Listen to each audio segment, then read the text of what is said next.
നെറ്റ്ഫ്ലിക്സുകാർ ആരും അറിയരുത് എന്ന് വിചാരിച്ചുകൊണ്ടിരുന്ന ഒരു സീക്രട്ട് ഇപ്പോൾ പുറത്ത് വന്നിരിക്കുകയാണ്. ഈ ഒരു കാര്യം അറിഞ്ഞാണ്ടല്ലോ ഇനി നിങ്ങൾ നെറ്റ്ഫ്ലിക്സിൽ എന്ത് കാണുമ്പോഴും ഇതന്നെയായിരിക്കും നിങ്ങളുടെ മൈൻഡിൽ. It will change how you watch movies on Netflix. നമ്മുടെ മാറ്റ് ഡാമൻ ഉണ്ടല്ലോ, പുള്ളിയുടെ റിപ്പ് എന്ന് പറഞ്ഞിട്ടുള്ള പുതിയൊരു നെറ്റ്ഫ്ലിക്സ് മൂവി ഇപ്പോൾ റിലീസ് ചെയ്തിട്ടുണ്ട്. അപ്പോൾ അതിൻ്റെ പ്രൊമോഷനായിട്ട് ബന്ധപ്പെട്ടിട്ട് ജോ റോഗൻ പോഡ്കാസ്റ്റിൽ പോയിട്ടാണ് മാറ്റ് ഡാമൻ ഇങ്ങനെ ഒരു സീക്രട്ട് പുറത്തു വിടുന്നത്. നിങ്ങൾ എപ്പോഴെങ്കിലും ശ്രദ്ധിച്ചിട്ടുണ്ടോ, ചില സിനിമകൾ കാണുമ്പോഴേ ഇവർ ഈ പറഞ്ഞ് തന്നെ വീണ്ടും വീണ്ടും വീണ്ടും പറഞ്ഞുകൊണ്ടിരിക്കുന്നത്. അതായത് ഒരു സീനായിരിക്കും, ഇപ്പോൾ ഒരു ബാങ്ക് കൊള്ളയടിക്കാൻ പോകുന്ന സീന്, അപ്പോൾ ഒരാൾ അത് എക്സ്പ്ലെയിൻ ചെയ്യും, അടുത്ത ആൾ വീണ്ടും അതേ സംഭവം തന്നെ വേറൊരു രീതിയിൽ എക്സ്പ്ലെയിൻ ചെയ്യും. അപ്പോൾ ഇതെന്തിനാ ഇത് വീണ്ടും വീണ്ടും വീണ്ടും തന്നെ പറഞ്ഞുകൊണ്ടിരിക്കുന്നത്?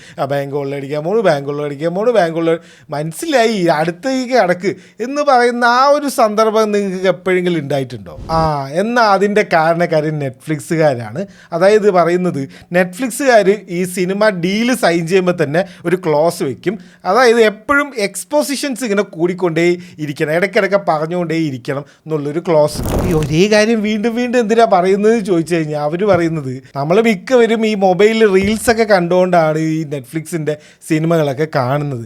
അപ്പോൾ ഇടയ്ക്കത്തിരി സിനിമയൊന്നും മിസ്സായാലും വീണ്ടും സിനിമയിലേക്ക് തിരിച്ചു വരുമ്പോൾ ഒരേ കാര്യം തന്നെ വീണ്ടും പറഞ്ഞുകൊണ്ടിരിക്കണം, എന്നാലേ ആൾക്കാർക്ക് കഥ മനസ്സിലാവുള്ളൂ. അല്ലാണ്ട് ഈ നോലിനെ പോലുള്ളവരുടെ സിനിമകളൊക്കെ ഈ നെറ്റ്ഫ്ലിക്സിൽ ഇട്ട് കഴിഞ്ഞാൽ ആൾക്കാർക്ക് ഇതൊന്നും മനസ്സിലാവില്ല. കാരണം എല്ലാവരും മൊബൈൽ നോക്കിക്കൊണ്ടാണ് സിനിമകൾ കാണുന്നത് എന്നാണ് നെറ്റ്ഫ്ലിക്സുകാർ പറയുന്നത്. ഈ ഒരു കാരണം കൊണ്ടാണ് നെറ്റ്ഫ്ലിക്സ് ഇത് മനഃപൂർവ്വം ആഡ് ചെയ്യാൻ വേണ്ടിയിട്ട് സിനിമയുടെ റൈറ്റേഴ്സിൻ്റെ അടുത്ത് പറയുന്നത് എന്നാണ് ഇപ്പോൾ പുറത്തു വന്ന കാര്യം. നിങ്ങൾ ആരെങ്കിലും ഇതിന് മുന്നേ ഇത് ശ്രദ്ധിച്ചിട്ടുണ്ടോ? ഉണ്ടെങ്കിൽ ഒന്ന് കമൻറ്റ് ചെയ്യും.